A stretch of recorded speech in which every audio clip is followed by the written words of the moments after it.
جو اب ہر خوف فتح کر کے محبت سے ڈرتی تھی، اور ایک یہ لڑکی تھی، مہر بانو والی، جس کے دکھ اس کی خود ہی سے بڑے تھے اور اس کی محبت اس کی عزت نفس سے بہت چھوٹی۔ ہر عورت کا اس جذبے سے مختلف رشتہ تھا، ہر عورت نے اس جذبے کو ایک سی ایمانداری سے برتا تھا۔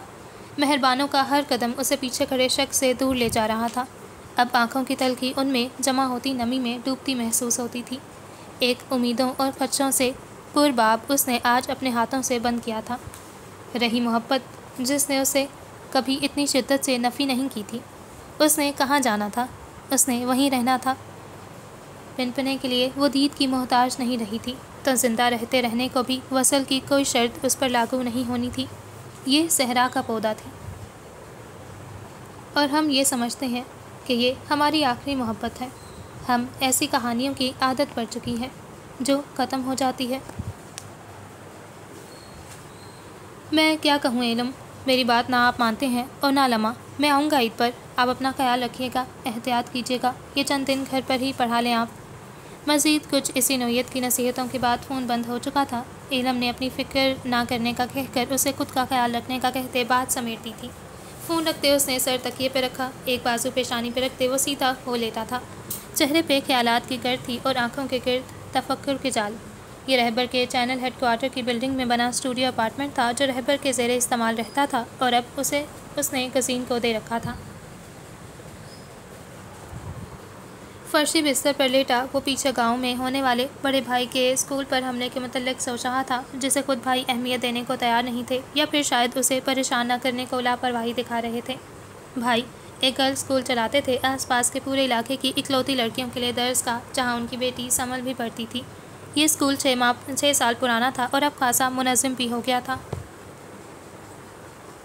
تعلیم کے معیار کی گواہی دینے کو یہی بہت تھی کہ ان کی اپنی بیٹی وہاں پڑھ رہی تھی اور بہن پڑھ کر اب میڈیکل کالج میں پہنچ چکی تھی۔ پرسوں رات اسکول کا چوکیدار جبری طور پر لاپتہ کر کے عمارت کے اندر توڑ پھوڑ کر گئی تھی۔ چوکیدار آج تیسرے دن بھی ہنوز غائب تھا۔ یہ کام جس کا بھی تھا، پیغام بہت واضح تھا۔ بین الاقوامی سرحدوں کے نزدیک ان پسماندہ علاقوں کو ترقی کی اجازت نہیں دی گئی تھی۔ وہ خوش فہم ہو کر از خود ترقی پسند ہونا چاہیں تو انہیں حد میں رکھنے کو بہت کچھ کیا جاتا تھا۔ یہ اس بہت کچھ کی محض چھوٹی سی جھلک تھی جو محض دھمکانے کو دکھائی گئی تھی۔ اس بہت کچھ کا پورا منظرنامہ اس نے 12 سال کی عمر میں بھائی کی انگلی تھامے اپنے ترقی پسند باپ کی محض شدہ لاش کی پہچان کرتے ہوئے دیکھا تھا۔ وہ تب بھی ڈر گیا تھا، وہ اب بھی ڈر رہا تھا، اپنے بھائی کے لیے جو باپ سا ہی تھا، جو اسے بیٹا ہی سمجھتا تھا۔ پچھلے 1 سال سے جب سے اسے نوکری کے سبب کچھ معاشی حالات بہتر ہوئے تھے، وہ گھر والوں کو مسلسل یہاں بلا رہا تھا۔ لمحہ اپنے اجداد کی قبریں چھوڑ کر آنے کو تیار نہیں تھی، اور علم بابا کی لڑکیوں کے اسکول کی صورت تعبیر ہوتے اس خواب کو، حالانکہ جتنی بھی تاریخی کتابیں کھنگال لو سب یہی کہتی ہیں کہ وہ کھانا بدوش نسل سے ہیں، نقل مکانی ان کے جینیاتی خلیجوں میں ہے۔ نہ جانے لمحہ اور علم کا یہ جین اتنا ریسیسو پسپائی کے رجحان والا کیوں تھا؟ اس کے آدھے گھنٹے کی معطل بحث کے بعد بھائی نے صرف ایک جملے سے اسے لاجواب کر دیا تھا کہ ٹھیک ہے، تمہارے شہر میں سمل بہت اچھا پڑ جائے گی، پر میری جو یہاں 200 اور بیٹیاں ہیں ان کا کیا؟ اور اگر ان کے لیے تم کوئی انتظام کر بھی لو تو ہر سال اس علاقے میں جو 100 لڑکیاں اسکول کی عمر کو پہنچیں گی ان کے لیے کیا سوچا ہے گزین؟ وہ بڑے شہر میں رہنے والا اس سوال کا جواب دیتے چھوٹا پڑنے لگا، پر ہر چیز کے بعد بھی وہ بحث سر کر سکتا تھا، اپنے بھائی کے لیے فکر نہیں۔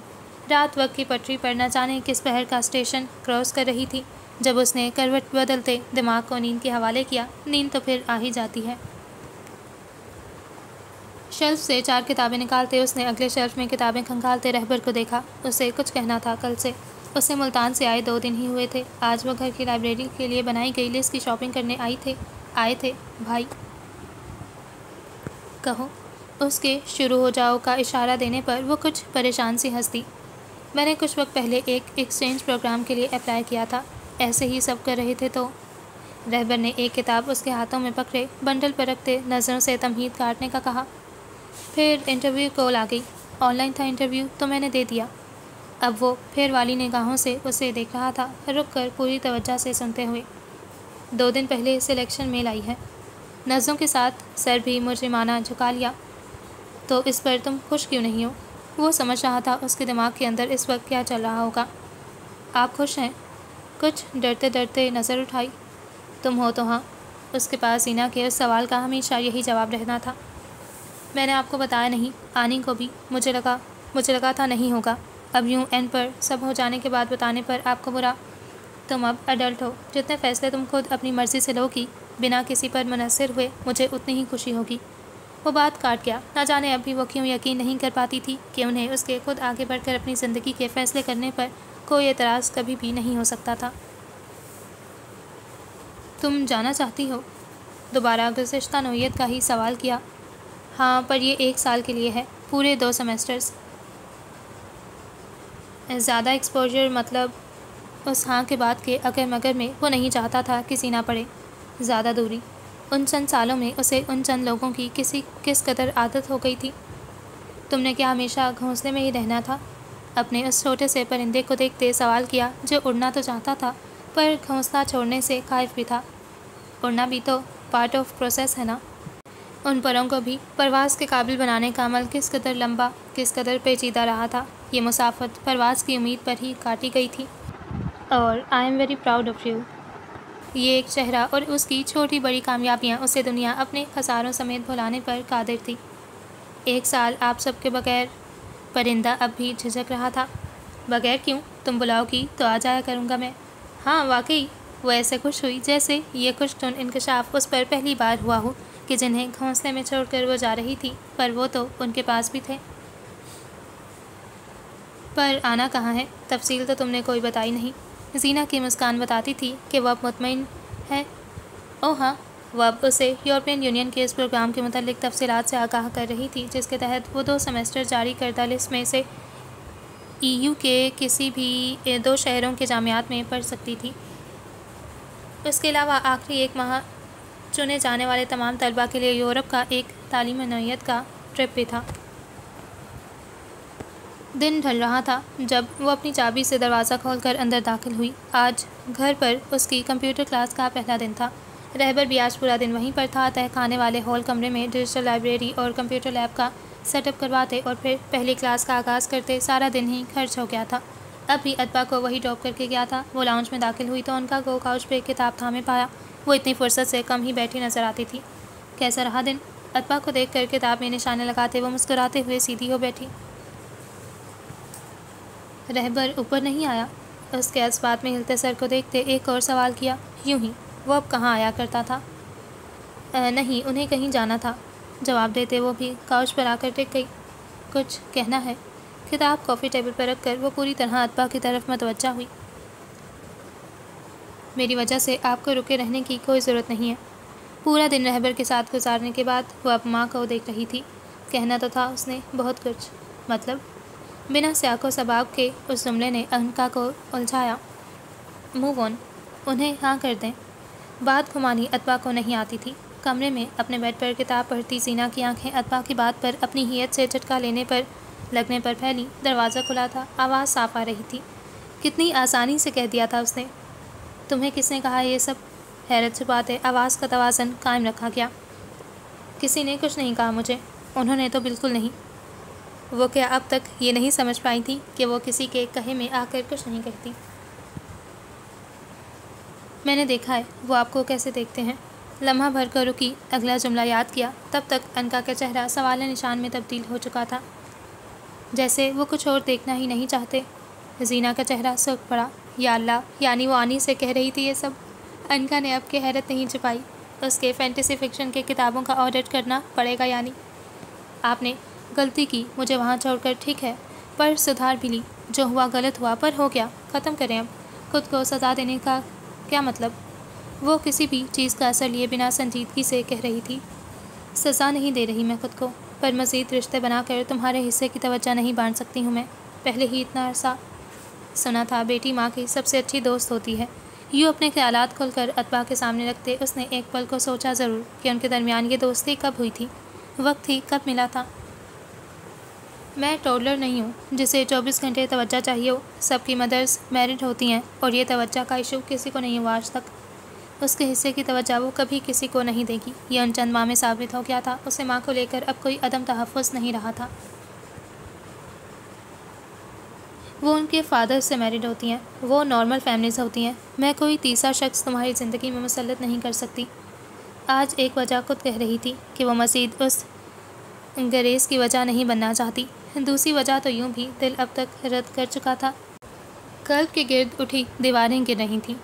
ان نارمل فیملیز میں ہی سب سے زیادہ ایب نارملٹیز ہوتی ہیں، اور کوئی کہہ کر آپ رہبر کی انسلٹ کر رہی ہیں، وہ اچھا انسان ہے۔ انکا خاموش ہو گئی تھی۔ رہبر کی اچھائی کے خلاف تو اب اس کے پاس کوئی دلیل نہیں تھی، نہ وہ دینا چاہتی تھی۔ مجھے گریجویشن باہر سے کرنا ہے، اسکالرشپ ملا تو ٹھیک، ورنہ آپ دیکھ لیجیے گا۔ پوائنٹ از آپ کو میرے لیے اکیلے رہنے کی ضرورت نہیں ہے۔ ٹیبل سے کتاب اٹھا کر کھولتے وہ اسے اپنے آگے کے منصوبوں سے آگاہ کر رہی تھی۔ وہ نہیں چاہتی تھی کہ اب جب وہ اپنی زندگی بنانے نکلے تو پیچھے انکا اس کے سبب اکیلی رہ جائے۔ وہ کوئی عورتوں کی کیپیسٹی بلڈنگ پر بورنگ پھس پھسی سی کتاب تھی۔ اکتا کر واپس رکھتے وہ اٹھ کھڑی ہوئی۔ اور مجھے بابا کی فیملی سے صرف ایک ہی مسئلہ تھا، یہ کہ اس میں میرے لیے کوئی جگہ نہیں تھی۔